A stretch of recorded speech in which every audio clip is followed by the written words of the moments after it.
Socrates ஒரு முறை அழகான சிறிய வீடு ஒன்றை கட்டினார்.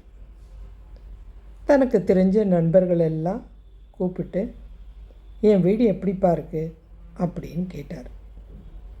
வந்து பார்த்தவங்க அத்தனை பேருமே மனசில் தோணின குறையெல்லாம் சொல்லிகிட்டு இருந்தாங்க. இந்த கதவு இன்னும் கொஞ்சம் பெருசாக வச்சுருக்கலாம், அந்த ஜன்னலை கொஞ்சம் அந்த பக்கம் வச்சுருக்கலாம், முன்னாடி தோட்டம் போட்டிருக்கலாம், இன்னும் கொஞ்சம் பெருசாக இருக்கலாமே, எதுக்காக இவ்வளோ சின்னதாக கட்டினேன் அப்படின்னு கேட்டாங்க. அதுவும் ஊருக்கு ஒதுக்குப்புறமாக வேறு இருக்கா, பார்க்குறதுக்கு என்னமோ போல் இருக்குது. இதெல்லாம் பொறுமையாக அவரும் கேட்டுட்டு இருந்தார். மனசுக்குள்ளே தோண ஆரம்பிச்சுது, இதில் ஒருத்தனுக்கு கூட இது நல்லா இருக்குன்னு சொல்லக்கூடிய மனசு வரலையே, ஏன் அப்படின்னு யோசித்தார். மனசு அவருக்கு வேதனையை தான் தந்தது. தேவையில்லாமல் நம்ம இவங்களெல்லாம் கூப்பிட்டுட்டோம் அப்படின்னு யோசித்தார். அதை பற்றி அவங்கக்கிட்ட சொல்லலை. அதுக்கப்புறம் அவங்கெல்லாம் போயிட்டாங்க. அவருடைய மனசு சந்தோஷத்துக்கு பதிலாக துன்பமாக தான் இருந்தது.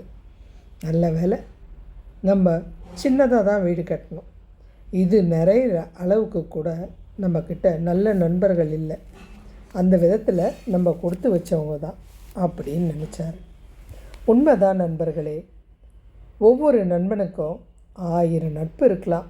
ஆனால் உண்மையான பாசமான ஒரே ஒரு நட்பு கிடைக்கிறது ரொம்ப கஷ்டம். ஆபத்துலேயும் கஷ்டத்துலேயும் துணையாக இருக்கிற நட்பு எந்த காலத்துலேயும் இழந்துடாதீங்க, தொலைச்சிடாதீங்க.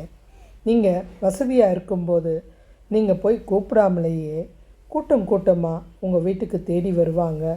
நீங்கள் பேசுகிற ஒவ்வொரு வார்த்தையும் கைத்தட்டி சந்தோஷமாக கொண்டாடுவாங்க. ஒவ்வொருத்தரும் மகிழ்ச்சியாக இருப்பாங்க. நீங்கள் சிரிக்கும் போதெல்லாம் அவங்க அதை விட அதிகமாக சிரிப்பாங்க. பார்த்து ஏமாந்துடாதீங்க. நீங்கள் யாருக்கிட்டேயும் வெளி தோற்றத்தை பார்த்து ஏமாறாதீங்க. உண்மையான உள்ளத்தை தெரிஞ்சுக்கங்க. அப்போ தான் உங்களால் மகிழ்ச்சியாக இருக்க முடியும். அப்படிப்பட்ட உண்மையான உள்ளம் இருக்கிற எந்த நட்பையும் சொத்தாக நினச்சி யாருக்காகவும் இழக்காதீங்க. அதுதான் உங்களை கடைசி வரைக்கும் நல்லாவும் பார்த்துக்கும், அருமையாகவும் வச்சுக்கும். மீண்டும் ஒரு நல்ல தலைப்பில் இணைவோம். கண்டிப்பாக எனக்கு சப்ஸ்கிரைப் பண்ணுங்க. நான் இன்னும் நிறைய நல்ல தகவலை உங்களுக்கு சொல்கிறேன். மீண்டும்